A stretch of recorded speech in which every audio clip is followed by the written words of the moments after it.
de Bibliotecas en coordinación con la Academia Peruana de la Lengua. Esta noche tenemos el grato honor de anunciarles la conferencia titulada Manuel Asensio Segura y el costumbrismo peruano. Expone el doctor Alberto Varillas Montenegro, para quien pido un fuerte aplauso de bienvenida.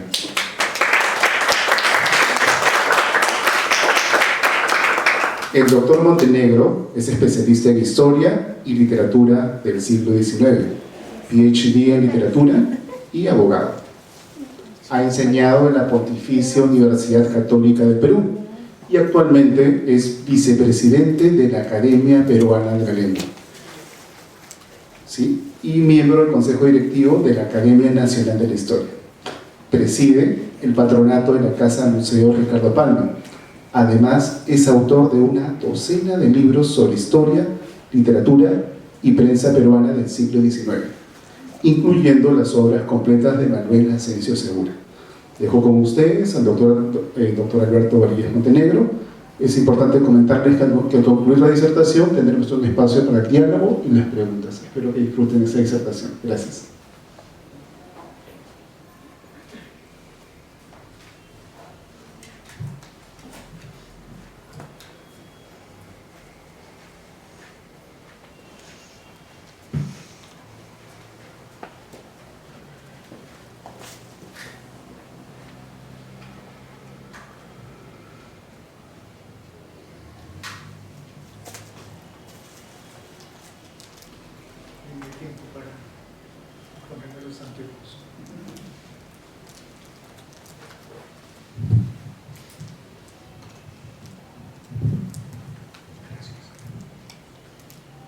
Muy buenas noches.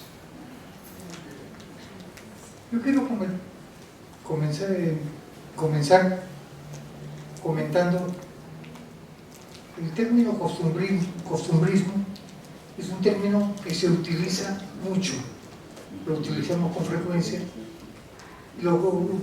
generalmente lo utilizamos mal, porque ahora lo que debemos tratar de ocuparnos es no tanto de las costumbres, sino de la literatura costumbrista. La literatura costumbrista, como ustedes se habrán podido dar cuenta a base de la lectura de los periódicos locales, está muy relacionada con la política. Y todas las cosas costumbristas terminan teniendo un enfrentamiento con la política de cada día. De manera que no es muy fácil establecer cuáles son los linderos de esto, del costumbrismo. A todos nos va a sonar familiar, por ejemplo, si nos ocupamos del anónimo de Lazarillo de Tormes o del Don Pablos, el Buscón de Quevedo. ¿Por qué? Porque los hemos visto que describen una época y muchos de los comentarios que tienen dentro de las descripciones que hacen están relacionados con problemas de aquella época y que nosotros no logramos penetrar perfectamente. A nosotros nos viene el costumbrismo por la veta española. En España, empezando el siglo XIX, apareció un movimiento literario, el costumbrismo, que se caracterizó por tratar de censurar las costumbres de principio de siglo de acuerdo a lo que hubiera hecho el movimiento neoclásico anterior, porque esas costumbres iban contra, voy a utilizar un término inglés, contra el establishment, contra el sistema establecido. Ahí es donde aparecían defendiendo las costumbres anteriores y no acogiéndose al romanticismo, que todo lo que pretendía el romanticismo es entrar de frente a la libertad en todos los campos. Pero América Latina, en la época en que aparece el costumbrismo, se prestaba mucho al tipo de crítica social política, social literaria.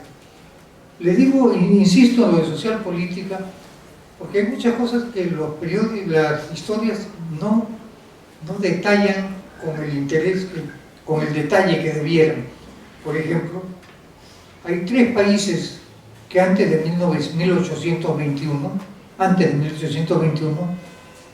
optan por enviar delegados a Europa a buscar un príncipe, para que ese príncipe sea su autoridad.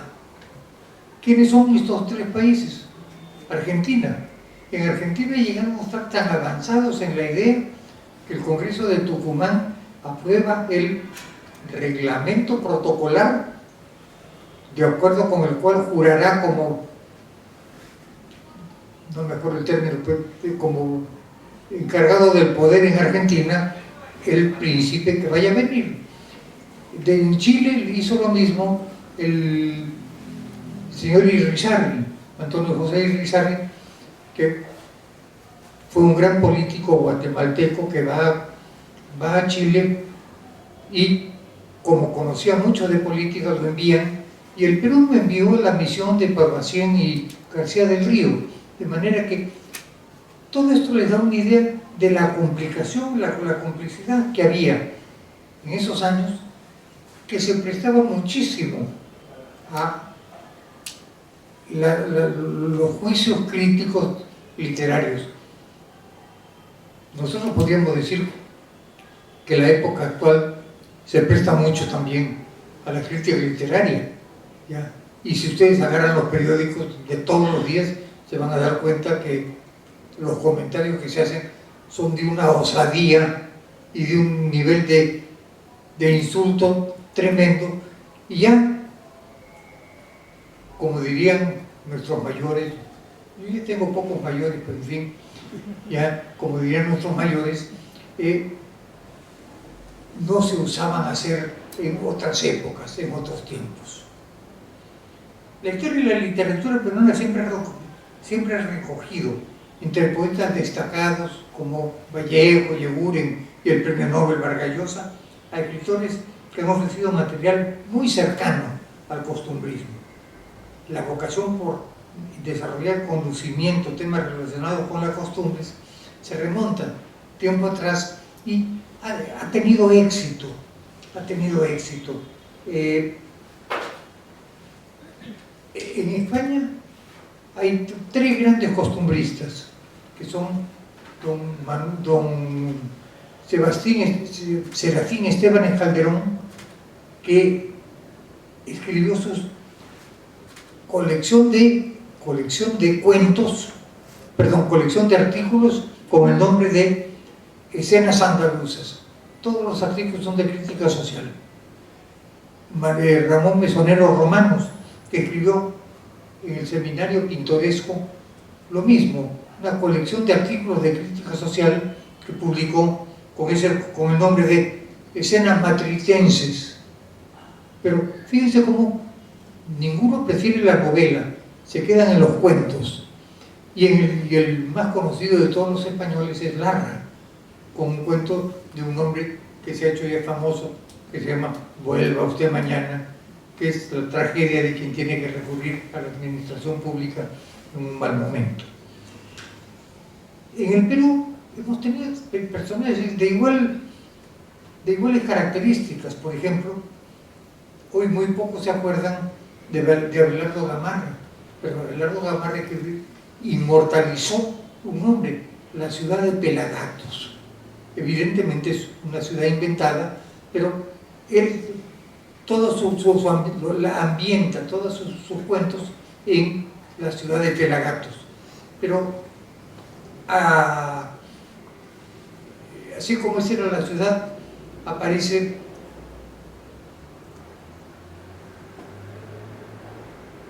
don Manuel Moncloa y Covarrubias, que se refiere al ambiente familiar. ¿Y cómo se llaman sus cuentos? Los Cojinova. ¿Ya? Nombre extraño, pero esos son los Cojinova. Y después aparece Carlos Camino Calderón. ¿Y cómo se llama su libro? La familia Pichilín. Y el último, en la época que no había televisión sino solo radio, era don Fausto Gastañeta. Y don Fausto Gastañeta inventó una serie que fue extraordinariamente exitosa en su época, y la serie se llamaba, era Doña Caro y sus hijas, Zoraida y Etelvina. Y el perro se llamaba Trolley. Y ¿cómo terminaba cada uno de estos programas radiales?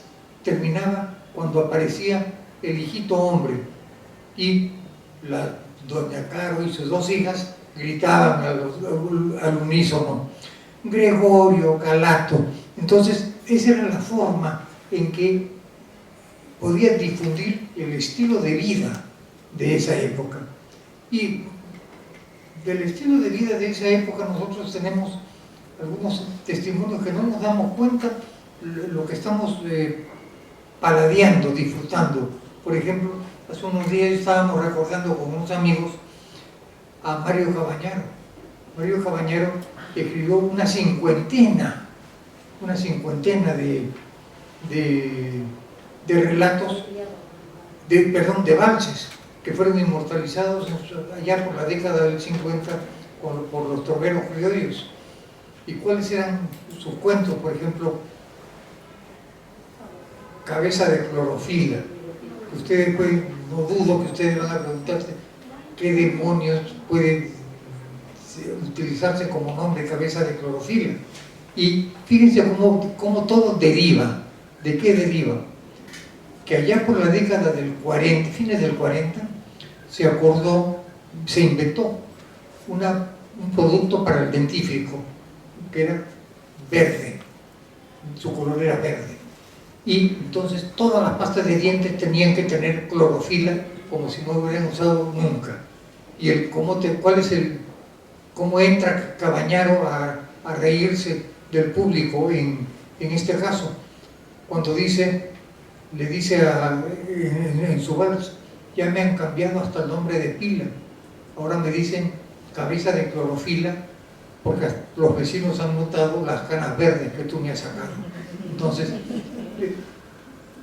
todo esto que pudiera parecernos irrelevante, muchas veces no lo es, sino nos da una serie de imágenes. El tema de Cabañaro me hace acordar otros dos valsecitos, ¿no? Por ejemplo, un vals que quizás han escuchado, se llama Carretas, aquí es el tono, ¿ya? Entonces, carretas era el término que ya hace 70 años se utilizaba normalmente para referirse a un amigo, a lo que diríamos ahora un pata. Era carretas, ¿ya? Carretas, y el tono, la fiesta. Otro de los valses que tiene ¿cómo termina Carretas? Allí es el tono. Dice: ya iremos de madrugada en un colepato hasta la parada. Entonces, yo por el aspecto de ustedes, pienso que muy pocos han escuchado el término colepato, ¿ya? Colepato, ¿qué es lo que les enseñaron que era colepato? Habían aparecido los colectivos, entonces nadie hablaba del colectivo, sino todo el mundo sigue colepato, ¿ya? Hoy el término ha desaparecido totalmente, ¿ya? Y hay un final que a mí me gusta mucho, y es cuando en una fiesta uno que está bailando le dice a otro, le dice: por eso es que le digo, firme compadrito, afane otro estofado. Bien, significando que, por eso es que le digo, tranquilo compadre, afane otro estofado, es decir, chape otra muchacha, ¿ya?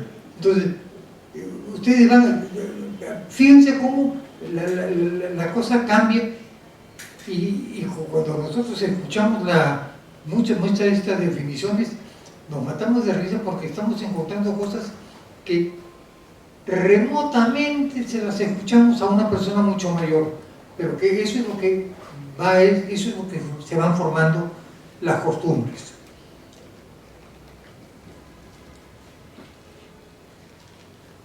Para poder definir las costumbres y a los costumbristas, es mucho más interesante poder buscar a una persona que no fuera como Segura.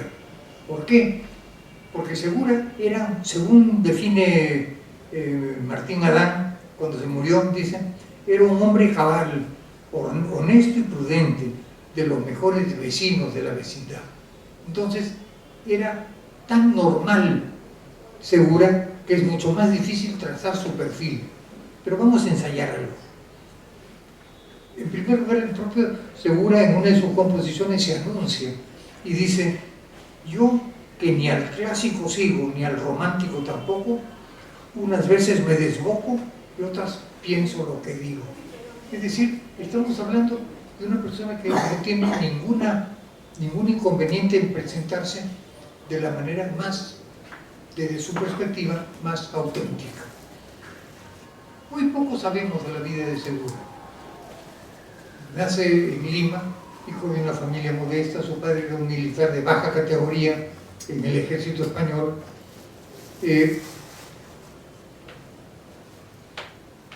Hasta que cuando cumple 13 años entra como cadete al ejército español, al ejército realista, porque no había un ejército independentista, y participa, junto con su padre, participa en la batalla de Ayacucho, en la cual se presentan padre e hijo por el bando español, por el bando realista, y una vez que los patriotas ganan la batalla, desaparece un momento Segura y se va a recluir a un pueblo que en esa época tiene que haber sido un pueblo sumamente pequeño, el pueblo de Ocros.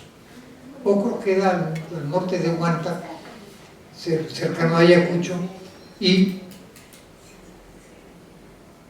en una de los dramas de Segura plantea a Ocros como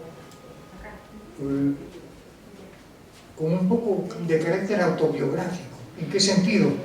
Después de la batalla de Ayacucho, los españoles se rinden, pero además llega a Ocros una columna de 30 soldados españoles. Y en la novela y en el drama, Segura, ¿qué cosa dice de los 30 soldados españoles? Dice: uno joven y uno maduro. El joven, en que aparentemente Segura se presenta a sí mismo, es un joven alto, hermoso, muy bien desarrollado, y el otro, aparentemente el maduro, es el papá de Segura. Y se quedan en un pueblo, Ocros, que hoy, inclusive hoy, no todo el mundo conoce, ya se quedan algo así como año y medio, escondidos, perdidos. Pero después hay un momento en que vuelve a Lima, se engancha con el ejército, en que llega al puesto al rango de mayor únicamente, y ese es el momento en el cual también empieza a actuar como periodista. A Segura le encantaba el periodismo, y en sus letrillas y sus cuentos están publicados en 2 periódicos de él mismo. Como periodista, Segura de alguna manera estuvo vinculado a la Fundación del Comercio, pero como no tenía capital, evidentemente Amunátegui y el otro titular del Comercio son los que manejan, pero a Segura le atribuyen que en algunos casos él debe haber redactado todo el periódico. Eso era posible porque era un periódico de puros avisos, muy poco texto, y entonces tenían un redactor que podía redactar todo el periódico.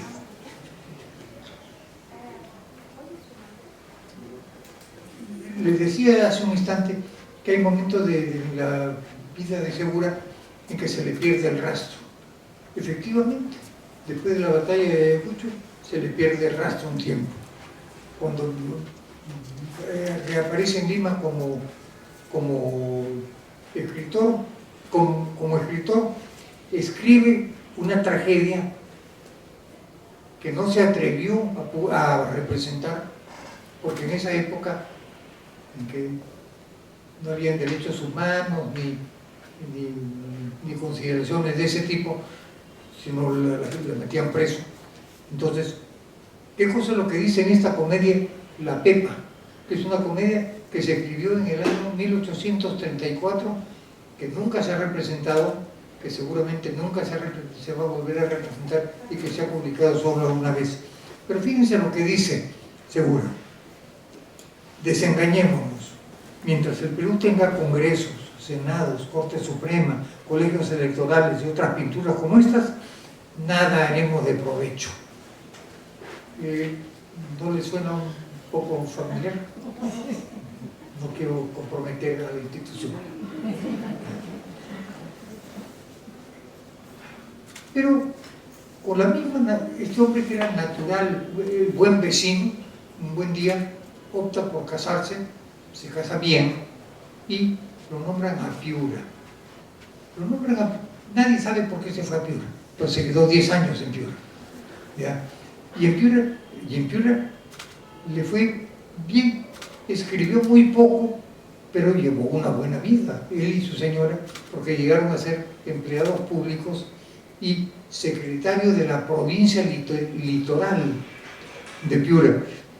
Es decir, era un ambiente en el cual el hombre destacaba, pero tenía enemigos, y a sus enemigos, uno de sus enemigos era conocido como Pelimuerto, y a Pelimuerto le dedicó una composición en 2200 versos, para que vean cómo lo detestaba, que se llama La Pelimuertada, en que el Pelimuerto no queda nada, pero da la opinión, asegura, para ocuparse de un montón de cosas. Por ejemplo, él ya no cree ni en Molière, ni en Hugo Blanco, ni en los costumbristas. Lo que le gusta es lo local, lo interesante.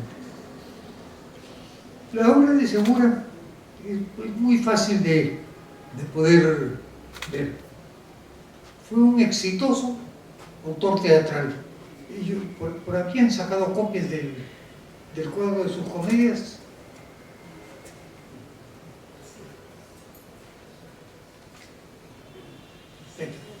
Correcto. Ese es el cuadro de las comedias de Segura, ¿ya? Entonces, hay cosas que son interesantes de ver. Por ejemplo, es autor teatral de 12 obras puestas en escena y publicadas, y aparecen publicadas dentro de la colección de obras completas de Segura, que publicó la Universidad de San Martín de Porres en el año 5. ¿Ya? Es autor además de 3 obras puestas en escena, pero cuyo texto hoy se desconoce. De la cantidad de obras teatrales de esa época que no conocemos el texto es inmenso. Y de 2 obras cuyo texto sí se conoce, pero nunca se han presentado, que son La Pepa, del cual he leído el texto anterior, y El Cacharpán. Hoy nosotros creemos que los escritores viven concentrados y producen en forma ordenada. Es posible, pero en aquella época no lo era tanto. Por ejemplo, Segura presentó su drama Blasco Núñez de Vela. Y esa es una teoría mía, debe haber leído mal. No conocemos el texto, pero debe haber leído mal. Y al mismo tiempo escribió otra tragedia, otro drama que se llamaba Gonzalo Pizarro. Y entonces, cuando él vio que le fue mal con Blasco Núñez de Vela, se demoró unos años y a Gonzalo Pizarro lo volvió novela. Y resulta que es la 4ª novela que se escribe en el Perú, en el Perú republicano. Es decir, un poco, vamos a decir, en desorden. Eso, Segura es un muy interesante autor de artículos de costumbres. Hay 18 aparecidos en La Bolsa y El Comercio, y quizás haya otros más escritos en Piura para el Buscón. No, perdón, para el Vigía y el Moscón.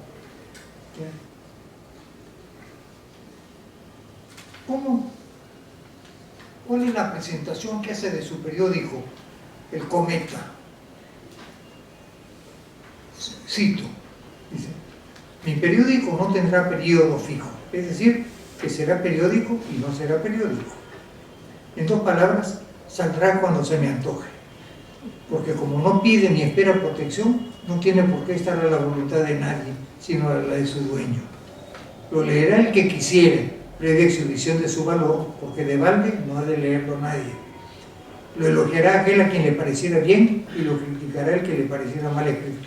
Esto no me da ni gusto ni pesar. Cuando lo considere necesario, contestaré a los amigos del modo que corresponde. Entonces, ese es el criterio con el cual él escribe sus 20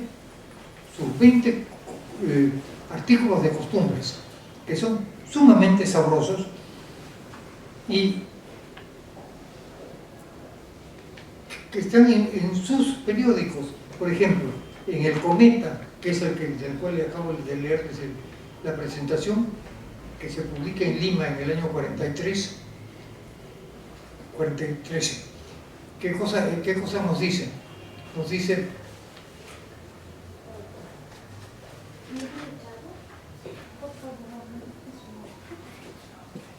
no, me cambió un poquito de orden. Primero, participa en el comercio, como les he dicho. En segundo lugar, participa en un periódico que se llama Lima contra el espejo de mi tierra, porque Felipe Pardo había escrito El espejo de mi tierra, que había salido el primer número y el segundo sale en el año 59, totalmente 20 años después. Y él escribe Lima contra el espejo de mi tierra. Después escribe en La Bolsa. La Bolsa era el periódico de competencia del comercio. Sacó 248 números y piensen ustedes cómo la competencia era la competencia del comercio.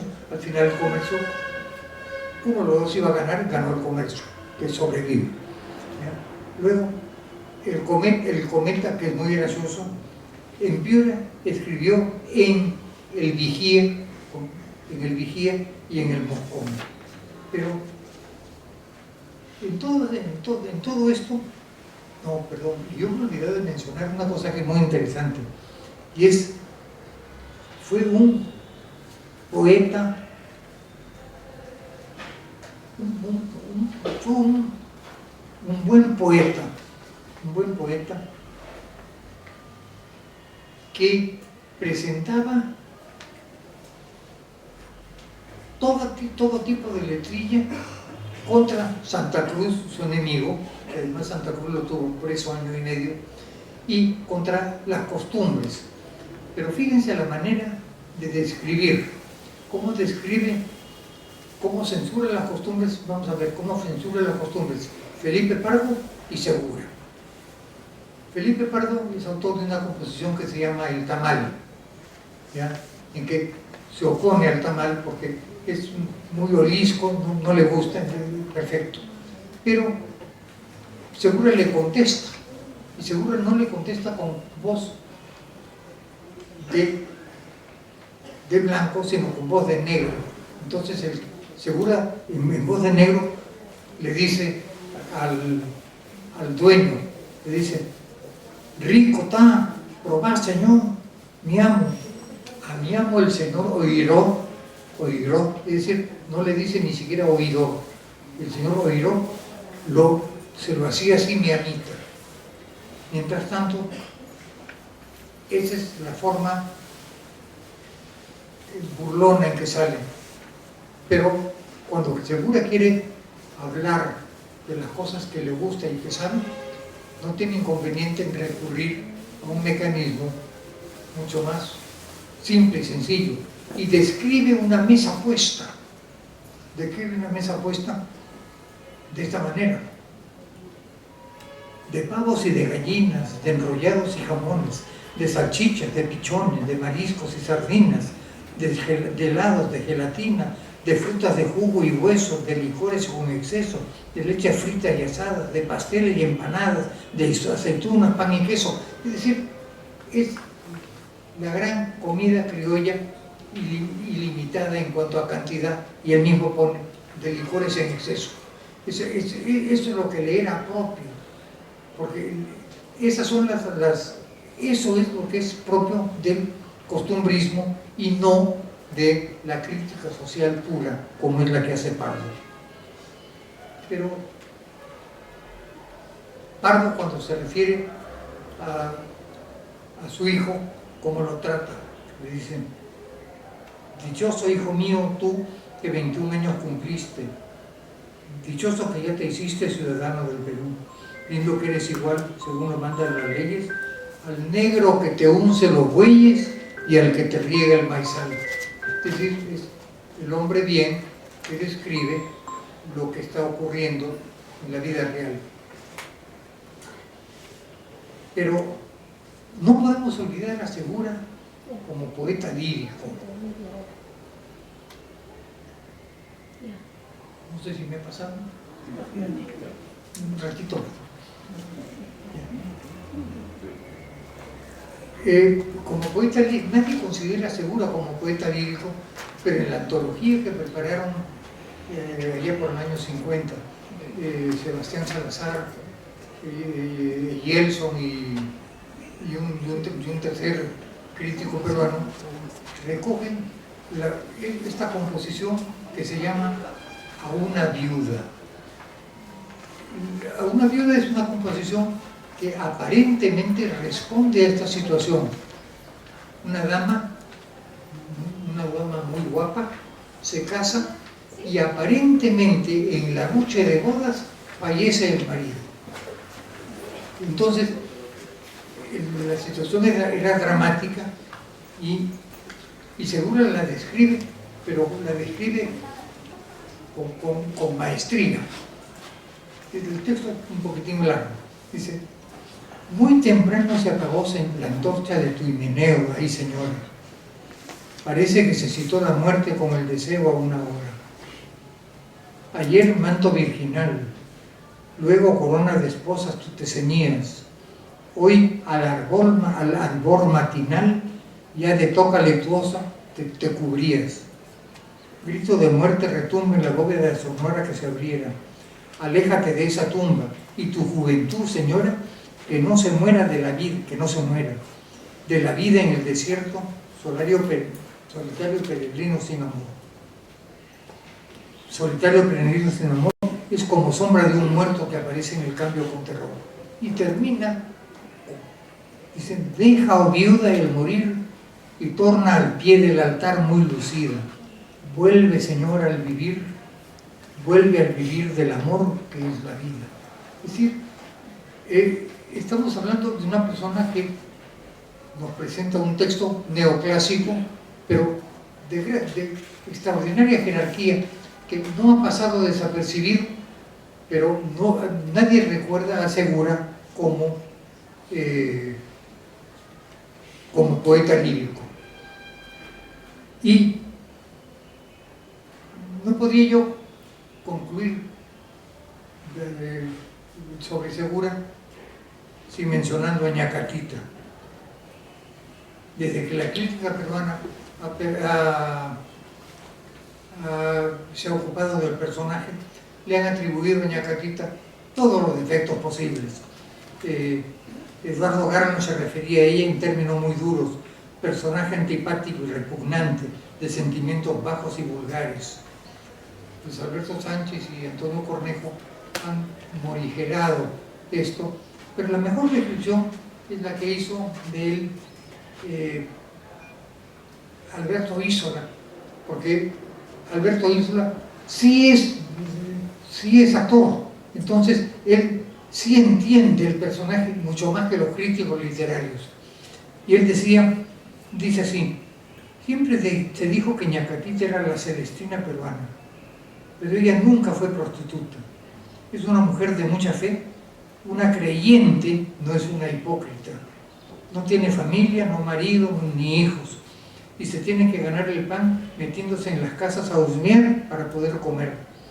Ñacatita no es una villana, sino más bien una víctima de la sociedad. Y concluimos con un texto de la propia Ñacatita,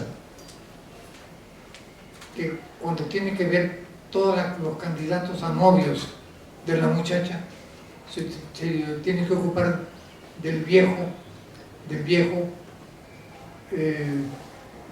que es el último, después de haber visitado, ver a los otros, a los anteriores.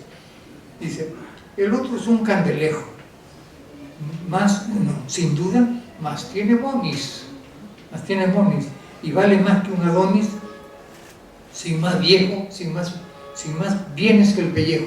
Es decir, sus únicos bienes que tiene son el pellejo. ¿Ya?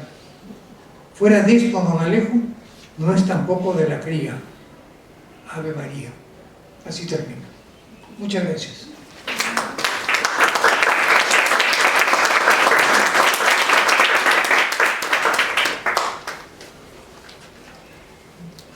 No estoy dispuesto a cualquier comentario.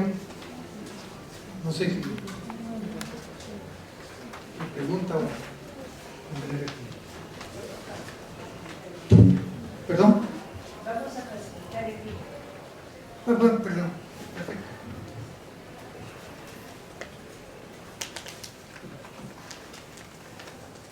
Gracias por su exposición. ¿Hay literatura costumbrista contemporánea? Sí la hay. Por ejemplo, si usted analiza, ya no hay una novela costumbrista, pero hay cuentos costumbristas. Por ejemplo, lo que yo he mencionado, el costumbrismo en los valses criollos, ¿ya? El costumbrismo hay un libro de Alberto Chiriz que es una recopilación de todos los cuentos de la montaña amazónicos, en los cuales hay un montón de material costumbrista, que como son cosas tan corrientes, nosotros no estamos muy seguros si son costumbristas o no. Recuerdo en este momento uno de los cuentos, no me acuerdo de quién es, cuando ocurrió un desastre en la montaña y todos los técnicos tratan de corregirlo sin éxito, hasta que vienen los trabajadores que, como viven en la montaña, saben qué es lo que hay que hacer en cuanto hay un huaico. Entonces lo corrigen la situación a nivel trabajadores, pero ¿cómo termina el cuento? Cuando todo el mérito se lo llevan los técnicos. Entonces, ese tipo de cosas propias de nosotros están son muy corrientes. Me parece que... Por favor.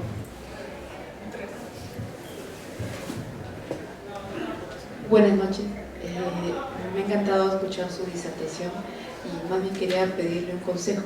Yo, recién estoy iniciando en profundizar la literatura como debe ser. Yo me he dedicado más al arte, a la filosofía, pero necesito profundizar en literatura. ¿Dónde me sugiere comenzar a investigar sobre una cronología de la literatura peruana y en especial el costumbrismo? ¿Dónde puedo investigar? ¿Bibliotecas, páginas? Está usted poniendo un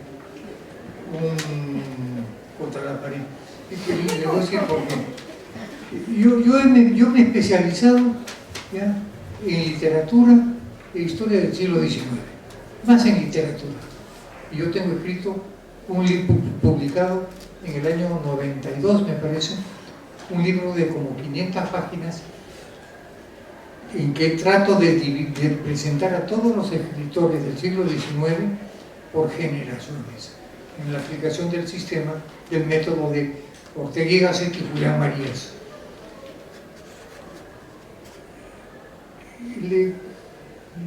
Entro en una cosa mucho más íntima para que vean las correcciones que hay que hacer. Allá en la década del 80 vino don Julián Marías vino al Perú. Y entonces, yo en esa época era secretario general de la Universidad Católica y se me ocurrió irlo a saludar y le dije: doctor Marías, usted en el año 51, en el Seminario de Literatura de Puccinelli, ofreció una charla sobre el método histórico de las generaciones. Y él me dijo: No me diga que usted estuvo ahí. Así es, yo estuve ahí. Y desde entonces no logro quitarme lo de las generaciones de la cabeza. ¿Y por qué? Porque ese fue mi tesis doctoral de literatura. Y me acuerdo cuando José Luis Rivarola me preguntó: usted, señor Varillas, ha estudiado la biografía de cuántas personas para preparar su trabajo. Y yo no tenía idea del número, pero le dije que debía haber sido del orden de 3.000. Entonces el jurado casi se suicida. Casi se suicida. Y después, sacando la cuenta, yo había rectificado, yo había cotejado la biografía de 2.400 personas. Y si ustedes, si ustedes en algún momento creen que lo de las generaciones es un cuento, no lo es. ¿Qué cosa es lo que yo logré preparar? ¿Qué es lo que logré estudiar?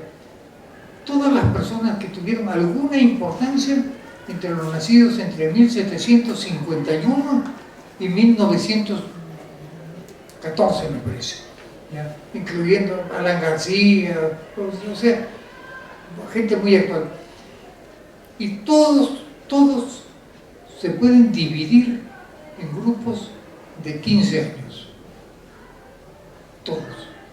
Entonces, yo preparé para el siglo XIX las 7 generaciones del siglo XIX. ¿Ya? Y uno puede ver claramente cómo se pueden estudiar por grupo y cómo muchas veces lo que ocurre es una cosa contradictoria. No, una cosa al contrario que respalda esto, que usted se puede meter escritores, políticos, militares, millonarios, lo que usted quiera, y van avanzando. Todos los pintores del siglo XIX avanzan por generaciones, no es el grupo, y nosotros mencionamos a Merino, fulano, sultano, pero no es así. Todos corresponden a un momento determinado y van desarrollando y cambiando. Entonces, es muy interesante ver esto. Ahora, de acuerdo con su pregunta, quien estudie la literatura del siglo XIX tiene que partir de un principio, que todos los historiadores de la historia y quienes se han preocupado por la historia y la literatura del siglo XIX, la gran mayoría son conservadores. Entonces, todos los juicios que hay sobre la literatura del siglo XIX están sesgados,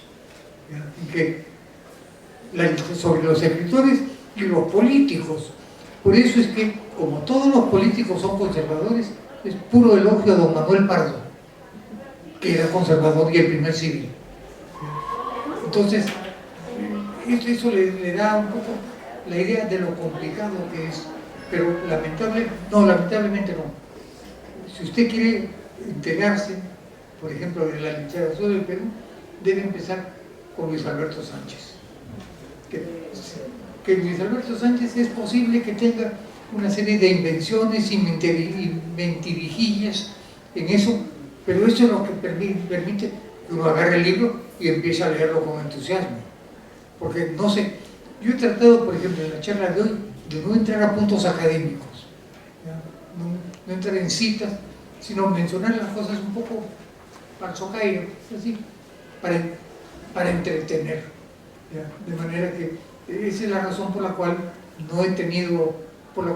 me he sentido muy contento de poder, de que no haya pifiado al final.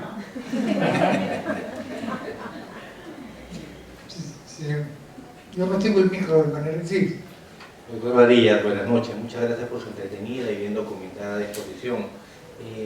Justamente hablando sobre ese tema de los vínculos de literatos y hombres destacados en el siglo XIX, quiero consultarle sobre el vínculo entre Segura y Ricardo Palma, porque entiendo que ha habido incluso una obra en colaboración que tuvieron, no sé si es Sancho Panchita u otro, usted me corregirá, sí. Y de repente acerca de este fenómeno que era sintomático en su época, es decir, de establecer vínculos entre personas que no eran generacionalmente, no eran coetáneos, pero sí contemporáneos, porque Segura le llevaba buenos años a Palma y sin embargo desarrollan en una época de su vida una relación fluida. Gracias. Sí, yo me acuerdo que en algún momento yo iba a una charla que se llamaba Segura visto por Palma. ¿Ya?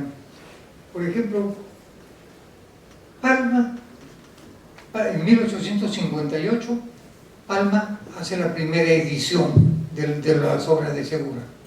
¿Ya? Y la segunda edición completa, eso está en el documento que se les acaba de... Claro, en el año 58 publicó Palma las primeras 9 obras. Después, y en el año 85, mucho más obras de teatro de él. ¿Ya? Entonces, Palma tenía mucho aprecio por Segura. Pero, y el problema de la generacional, se lo puedo plantear. Yo que tengo la seguridad que ninguno de los que están acá tiene la edad que tengo yo, ¿ya? Por lo cual los felicito. ¿Ya? Uno puede entenderse perfectamente. Y Palma y Segura le corrigió, Palma le corrigió a Segura el santo de Panchita.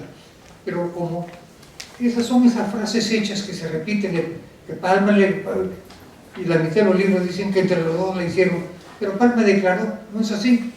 Lo que pasa es que cuando Segura había preparado el santo de Panchita y me lo leyó, yo me di cuenta que entre los dos conocíamos a una señora, yo me la imagino una señora gorda de 1858, pues.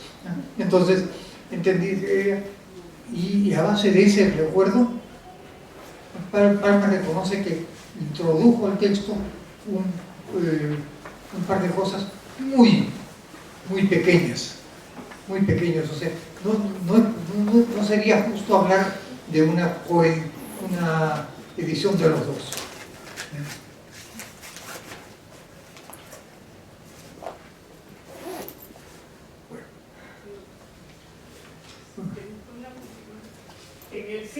En la literatura del siglo XIX que usted ha trabajado y estudiado, la representación femenina, hay escritoras femeninas destacadas. Sí. ¿Qué porcentaje creen? Oiga, ¿Quiénes son? las mujeres aparecen borrachas. Entonces, la primera mujer que aparece como interesada en literatura es la esposa de un militar argentino que vino con la independencia, y ya por el año 30 y tantos, organizó en su casa unas reuniones, unas veladas literarias, ¿ya? Pero hasta que en un momento llega la Gorriti, la Juana Manuela Gorriti, que era una mujer de muchísimo empuje, ya había tenido problemas conyugales en Bolivia, y para que vean el empuje, hay un momento en que cuando matan a su marido, ella va junto con la tumba junto con el marido muerto hasta al entierro. Ya es una persona de mucho coraje, ¿no? Pero después de ese momento empiezan a aparecer una serie de revistas, y casi todas aparecen en la década del 70. Aparecen muchas revistas que después algunas de ellas se continúan en Cochabamba, en Bolivia, no me acuerdo de la ciudad, otras, la Gorriti se va a Buenos Aires y las continúa en Buenos Aires. O sea, depende, y en ese momento hubo una enorme cantidad de mujeres escribiendo una literatura, vamos a decirle, muy simple y muy sencilla, ¿ya? Pero los caballeros de esa época también escribían la misma literatura simple y sencilla, no es que pudiéramos ponerlos unos encima de otros. No destacó ninguna de las mujeres peruanas de esa época. La primera mujer peruana realmente competente no fue Clorinda Mato, como se dice, sino fue Mercedes Cabello. Mercedes Cabello, porque tenía una ventaja. Ella vivía en Moquegua, y en Moquegua debe haber tenido una biblioteca formidable. Ahora, ¿por qué tenía una biblioteca formidable? Porque en esa época las familias tenían biblioteca. Entonces, todos los juicios tenemos que plantearlos desde la época, no desde hoy. Hoy todo el mundo tiene el aparatito, ¿cómo se llama? Yo no uso celular. ¿Ya? Pero todo el mundo con el aparatito y sacan información y plagian o no plagian. ¿Ya? Pero en esa época las familias tenían bibliotecas formidables. Yo he heredado la biblioteca de mi abuelo. ¿Ya? ¿Armada dónde? En Pacasmayo. Entonces, pues yo he heredado esa biblioteca que tiene cosas increíblemente valiosas. ¿Por qué? Porque como un provinciano hubiera podido conseguir cierta solvencia económica, compraba libros y los leía y los subrayaba y compraba documentos. Entonces, así se han podido salvar muchísimas cosas. Y Mercedes Cabello, ¿cuál es su mérito? Es autora de las tres mejores novelas peruanas escritas por mujeres en el siglo XIX. ¿Ya? Heliodora y dos más, que curiosamente en los últimos 2 o 3 años se ha despertado un interés por la literatura del siglo XIX, más la literatura, especialmente la literatura femenina del siglo XIX, y más aún por la literatura en forma de folletín. ¿Ustedes saben qué es la literatura de folletín? No, piensen ustedes esencialmente en la novela por entregas, pero en esa época los periódicos tenían, por ejemplo, en la página 2, en la parte de abajo, 3 columnas, y con la letrita miserable, el tipo miserable de esa época, ahí tenían un capítulo de una novela. Esa novela, ¿cuál fue el origen de eso? Cuando en la presse en Francia, el editor quiso ganar más y se le ocurrió bajar el periódico a la mitad de precio. Entonces empezó a vender tanto que la gente empezó a comprar más, y ahí es donde aparece la novela de folletín. Claro, alguna novela de folletín, como el Gonzalo Pizarro de Segura, que yo les mencionaba, aparece en 6 números seguidos. Pero si ustedes encuentran a don Eugenio Sué preparó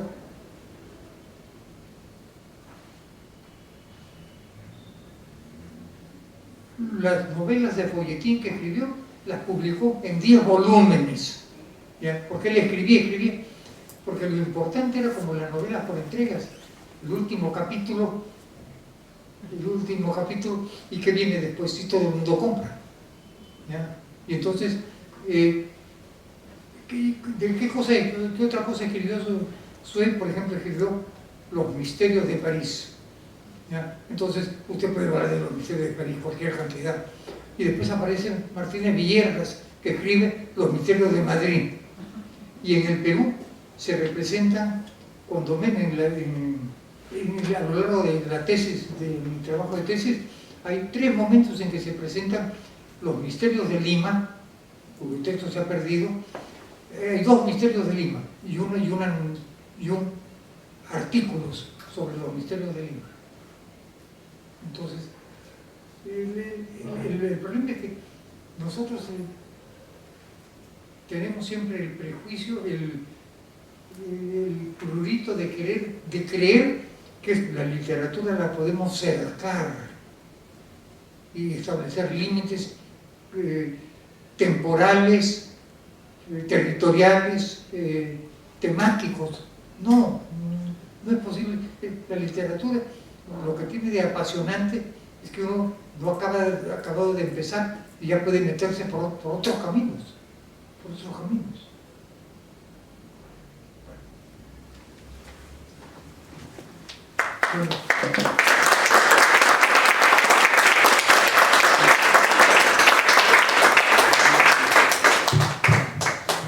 Bueno, fue la disertación del doctor Varillas para